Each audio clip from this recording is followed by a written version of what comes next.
मैं कहना चाहता हूं चुनौती के साथ, वित्त मंत्री अपने जवाब में बता दे, अनुसूचित जनजाति का एक भी व्यक्ति देश में अरबपति हो तो बता दो, एक भी अरबपति हो तो बता दो, एक भी दलित को अरबपति आपने बना दिया हो तो बता दो, एक भी पिछड़े को बना दिया हो तो बता दो। आप जवाब में दे देना, आप डेटा दे देना, आप डेटा दे देना, हमारी दबाव नहीं रुकेगी सभापति महोदय। और ये बीजेपी की सरकार की लगातार प्रयास है कि नौजवान शिक्षित होंगे तो सवाल पूछेंगे। देश की जेएनयू से लेके बीएचयू से लेके एमयू से लेके जितने बड़े संस्थान हैं, सारे संस्थानों को बर्बाद कर दिया है। एक भी दलित, एक भी पिछड़े, कहीं आपका वाइस चांसलर नहीं है। लगातार जितने भी आपके professor, associate professor, assistant professor की नियुक्तियों में आरएसएस का जब तक कोई फंडामेंटल कोर्स नहीं करेगा, बेसिक कोर्स, तब तक उसकी नियुक्ति नहीं होगी। आप क्या सोच रहे हो, देश नहीं देख रहा है नौजवान? सभापति महोदय, मुझे कहने में कोई संकोच नहीं, ये जो बीजेपी की एनडीए की सरकार है, ये सरकार पूरी तरह से गरीब विरोधी, किसान विरोधी, नौजवान विरोधी, बुनकर विरोधी, छात्र विरोधी, दलित विरोधी, पिछड़ा विरोधी, मजदूर विरोधी, जितनी भी अगर उपाधियां दी जाएंगी सभापति महोदय वो कम है। और मैं कोई राजनीतिक भाषण नहीं दे रहा हूं, मैं उदाहरण सहित आपको जब नंबर आए तो बोल देना। और हमें पता है आपका नंबर भी नहीं आएगा आपकी पार्टी में, ये भी पता है हमें। सभापति महोदय, श्रद्धेय नेताजी ने हमेशा कहा है कि चुनाव में या जनता के बीच किया हुआ वादा अगर आप पूरा नहीं करते हैं तो वो भी एक सबसे बड़ा भ्रष्टाचार है। और उस भ्रष्टाचार में अगर किसी ने वर्ल्ड रिकॉर्ड बनाया है तो बीजेपी की और एनडीए की सरकार ने बनाया है।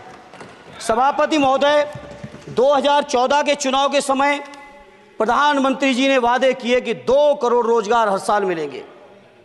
स्वामीनाथन जी, जिनको भारत रत्न दिया है, सरकार को मैं धन्यवाद देता हूं, लेकिन वो धन्यवाद अधूरा है जब तक उनकी सिफारिशों को नहीं मानते हो। 2007-8 से लगातार मांग चल रही है देश में कि स्वामीनाथन जी की जो सिफारिश है किसानों को 1.5 गुना समर्थन मूल्य देने का, एमएसपी की गारंटी देने का, कानूनी हक और अधिकार देने का, उस गारंटी को आज तक नहीं माना, आज तक नहीं माना, आज तक नहीं माना। स्वामीनाथन जी को आज तक नहीं माना। अध्यक्ष जी, डिस्टर्ब ना करिए। सभापति महोदय, मेरा टाइम इसमें काउंट नहीं होगा। आप इधर, अरे यार, इसे जीता है तो ज्यादा ना बोलो, मालूम है कितने बड़े तीरंदाज हो। इधर चलो। स्वामीनाथन जी की आपने नहीं मानी, एमएसपी आपने लागू नहीं की। कितनी बढ़िया बातें कि खाद पे हम सब्सिडी बढ़ा रहे हैं, पहले 50 किलो को 45 किलो, फिर 45 किलो को 40 किलो, और मुझे लगता है कि एक तीसरा कार्यकाल पूरे होते होते केवल 10 ही किलो बचेगा खाद के कट्टे में, इससे ज्यादा नहीं बचेगा। मंडी एक नहीं बनाई, आत्महत्या इतनी कर रहे हैं किसान। और किसान अगर अपनी एमएसपी की मांग करते हैं, हजारों किसान यहीं दिल्ली की सीमा पर मारे जाते हैं, और आप सोचते हो कि आपकी बात को कोई समझेगा नहीं। सभापति महोदय, नौजवानों को कितना गुमराह किया गया। नौजवानों से कह दिया गया हर साल 2 करोड़ रोजगार। मैं आज सवाल पूछता हूं अपने नौजवानों की ओर से, बताएं भारतीय जनता पार्टी के लोग, सरकार में बैठे लोग, 10 साल आपने राज कर लिया है, आखिर 20 करोड़ नौजवानों को रोजगार कहां है? अरे छोड़िए यार, अबे कोई नोटिस नहीं लेता तुम्हें, छोड़ो छोड़ो, कोई नोटिस नहीं लेगा तुम्हें। 20 करोड़ नौजवान के रोजगार का हिसाब कहां है? आज 11वें बजट में जब याद आई तो वो भी ट्रेनिंग की बात करते हो। मैं कहना चाहता हूं आईआईएम, आईआईटी के नौजवानों को रोजगार नहीं दे पा रहे हो। आप सोच रहे हो इंटर्नशिप के इस छोटे से सुगूफे से नौजवान खुश होंगे? देश के नौजवान खुश होने वाले नहीं है। सभापति महोदय, शिक्षा के मसले पर लगातार बजट घटाया जा रहा है, लगातार सरकारी शिक्षा कम की जा रही है, और ये बीजेपी की सरकार की लगातार प्रयास है कि नौजवान शिक्षित होंगे तो सवाल पूछेंगे। देश की जेएनयू से लेके बीएचयू से लेके एमयू से लेके जितने बड़े संस्थान हैं, सारे संस्थानों को बर्बाद कर दिया है। एक भी दलित, एक भी पिछड़े, कहीं आपका वाइस चांसलर नहीं है। लगातार जितने भी आपके professor, associate professor, assistant professor की नियुक्तियों में आरएसएस का जब तक कोई फंडामेंटल कोर्स नहीं करेगा, बेसिक कोर्स, तब तक उसकी नियुक्ति नहीं होगी। आप क्या सोच रहे हो, देश नहीं देख रहा है नौजवान?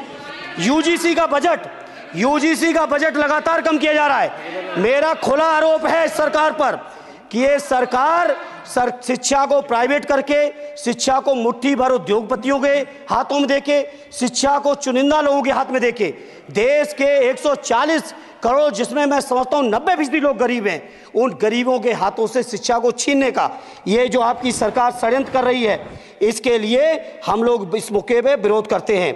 लगातार फीस बढ़ा रहे हैं, शिक्षकों की कमी है, रोजगार आप दे नहीं पा रहे हो, सामाजिक असमानता।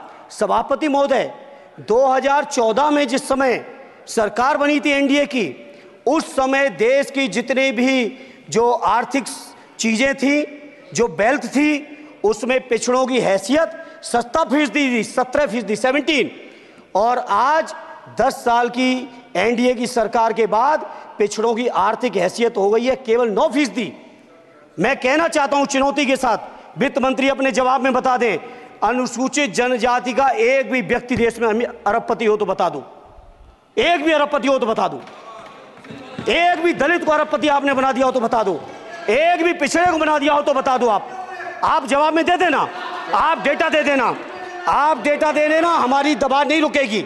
सभापति महोदय, जब बीजेपी की सरकार, जब बीजेपी के लोग विपक्ष में रहे तो ओपीएस की बातें किए। 10 साल से आप सत्ता चढ़ा रहे हो, 11वां बजट पेश कर रहे हो, पूरा देश आज ओपीएस के लिए सरकारी कर्मचारी परेशान है, कहीं ओपीएस की चर्चा नहीं है, पुरानी पेंशन की कोई चर्चा नहीं है। सभापति महोदय, पुरानी पेंशन तो पुरानी पेंशन, हम मांग करते हैं, बहुत बड़े राष्ट्रभक्त आप बनते हो, मैं मांग करता हूं देश के पैरामिलिट्री फोर्सेस को आप पुरानी पेंशन दीजिए। मैं मांग करता हूं, आप राष्ट्रभक्त हैं ना, सीमा पे जो सुरक्षा कर रहे हैं, जो शहादत झेल रहे हैं, मेरी मांग है कि आप उनकी ओपीएस दीजिए। वो आप ओपीएस नहीं दे पाओगे।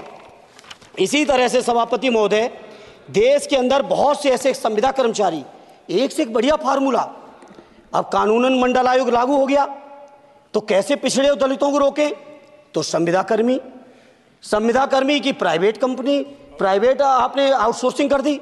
आउटसोर्सिंग के कारण से देश के सारे दलित, सारे पिछड़े, सारे आदिवासी आपकी सेवाओं से बाहर हो गए, उनके पास कोई कानूनी हक नहीं।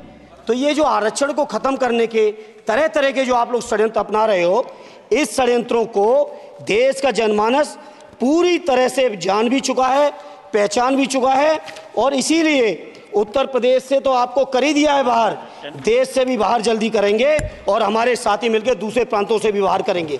इसी तरह सभापति महोदय, हम मांग करते हैं, आप सोचिए, उत्तर प्रदेश अकेले के अंदर, देश के हालात मुझे नहीं पता और बदतर होंगे, अकेले उत्तर प्रदेश में 1000 से ज्यादा शिक्षा मित्र आत्महत्या कर चुके। सभापति महोदय, कोई सरकार के कान पे जू नहीं रेंग रही है, किसान आत्महत्या कर रहे हैं, इन्हें कोई मतलब नहीं, अनुदेशकों को तनख्वाह नहीं मिल रही है समय से, कोई मतलब नहीं, आंगनबाड़ी महिलाएं परेशान हैं, इनको कोई मतलब नहीं। सभापति महोदय, आपकी आशा बहुएं, आपकी ये रसोईया महिलाएं, आपकी आंगनबाड़ी, पंचायत सहायक, रोजगार सेवक, मैं समझता हूं सभापति महोदय, यहां बैठे हर सदस्य के पास इनके क्षेत्रों का ये डेलीगेशन जरूर मिलता होगा और मांग करता होगा कि कम से कम हमारा मानदेय बढ़ाया जाए, हमें स्थायी किया जाए।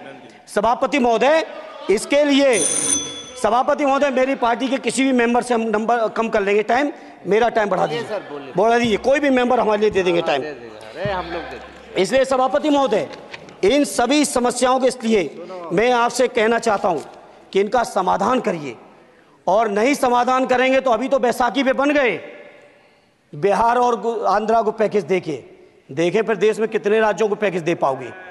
अरे वित्त मंत्री जी, उत्तर प्रदेश से आते हो, इतना भी हक नहीं कि पूरे बजट भाषण में एक बार उत्तर प्रदेश का नाम आ जाता। इतना अयोध्या से नफरत हो गई, अयोध्या से अवधेश जी क्या जीत गए, आप लोगों को इतनी नफरत हो गई कि एक भी उत्तर प्रदेश का एक बार भी नाम नहीं आया। सभापति महोदय, इसे मैं आज इस मौके पर सभापति महोदय, देश के गरीबों, किसानों, नौजवानों, व्यापारियों, बुनकरों, सभी की ओर से कहना चाहता हूं, ये बजट देश विरोधी बजट है। कुछ समस्याओं के लिए सभापति महोदय, संवेदनशीलता के साथ मैं कहूंगा सरकार को विचार करना चाहिए।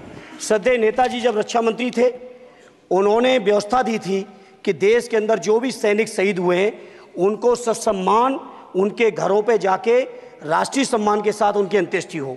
मैं उन्हीं की परंपरा को आगे बढ़ाते हुए एक और मांग करता हूं सभापति महोदय कि जो हमारे शहीद जिनकी अंत्येष्टि स्थल जहां कहीं भी बना हो, जिस भी परंपरा से बना हो।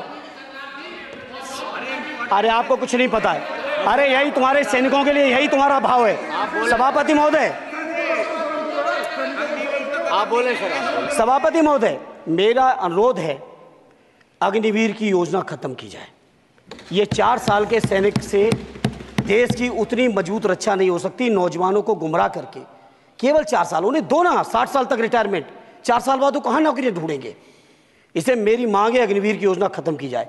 साथ ही साथ मेरी एक मांग और है कि जो शहीदों की शहादत स्थल है उसको शहीद स्थल के तौर पर डेवलप करने के लिए केंद्र सरकार को अतिरिक्त बजट देना चाहिए। मैं नहीं समझता हूं इसमें किसी को कोई दिक्कत होनी चाहिए।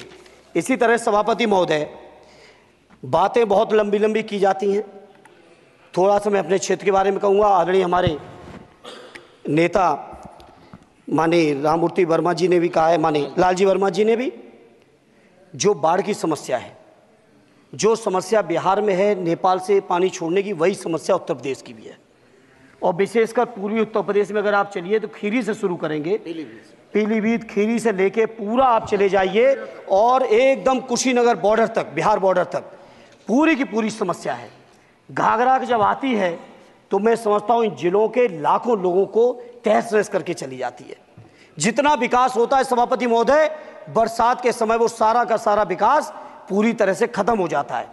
इसलिए मेरी मांग है केंद्र की सरकार से कि बजट आप पास कर रहे हो तो कम से कम उत्तर प्रदेश से इतनी नफरत ना करो। 2 बार तो उत्तर प्रदेश की दम पे ही बैठे थे और तब भी ये वित्त मंत्री जी हंस रहे हैं, इनके यहाँ भी आता है बाढ़ तो जाती होगी, महाराजगंज बसता तो नहीं होगा, कुशीनगर बसता नहीं होगा, आपका मऊ बसता नहीं है, आजमगढ़ बसता नहीं, अम्बेडकर नगर बसता नहीं, बहराइच बसता नहीं, खीरी बसता नहीं, श्रावस्ती बसता नहीं, पीलीभीत बसता नहीं, बलिया बसता नहीं है, कुशीनगर बसता नहीं है, गोरखपुर बसता नहीं है। इतने जिले तो हमारे उत्तर प्रदेश के प्रभावित हैं। तो बिहार की तरह से एक विशेष पैकेज हमारे उत्तर प्रदेश के लिए भी दे दो। कम से कम इतना तो कहने की हिम्मत रखो, केवल चीखने के लिए बैठे हैं सब के सब। सभापति महोदय, दूसरा एक मैं बात, हमसे पूर्व जो सांसद रहे हमारे आजमगढ़ के, बड़ी लंबी लंबी बातें की। गोरखपुर से आजमगढ़ होते हुए बनारस तक का हमने रेलवे लाइन स्वीकृत करा दिया। सभापति महोदय, मैंने जब पता किया अधिकारियों से तो सच्चाई ये है कि अभी उस पर एक भी पैसे का बजट का आवंटन नहीं है, नहीं है बजट का आवंटन। हाँ, आज आप ही ने तो पेश किया बजट, आप ही तो साइन किए हो। निर्मला जी ने तो किया नहीं होगा, आप ही ने किया होगा। तो सभापति महोदय, उस पर बजट भी आए, उस पर बजट भी आना चाहिए। दूसरा सभापति महोदय, ये जो समस्या है बाढ़ वाली, मैं समझता हूं कोई अकेले मेरी नहीं है, मेरे अकेले क्षेत्र की नहीं है। जो भी संवेदनशील व्यक्ति होगा इस पर जरूर गंभीरता से सोचेगा, उसको सोचे। इसी के साथ मैं अपनी पार्टी की ओर से इस जन विरोधी बजट का पुरजोर विरोध करता हूं। बहुत बहुत धन्यवाद।